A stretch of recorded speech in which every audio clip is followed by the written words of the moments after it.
So much and wish you good luck. నా beautiful రితికాకి చేద్దాం మైక్. రితిక.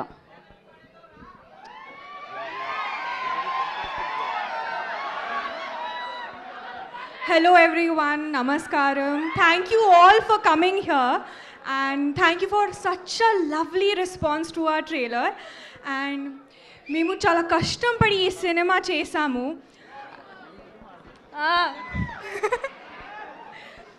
ప్రతి ఒక్కరం చాలా హార్ట్ అండ్ సోల్ పెట్టి చేసాము. So I truly believe you going to have an amazing experience in the cinema with Mirai.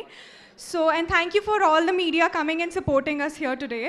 And so, September 12th, andaru ravali, pillalu, peddalu, andaru theaters lo koldam. Thank you, namaskaram. మీరు తెలుగు మాట్లాడగానే వాళ్ళకి వైపు వచ్చింది. So thank you Ritika, thank you so much. And నా కృతి ప్రసాద్ గారు, producer of this film, వారిని మాట్లాడాల్సిందిగా కోరుకుంటున్నాము. కృతి.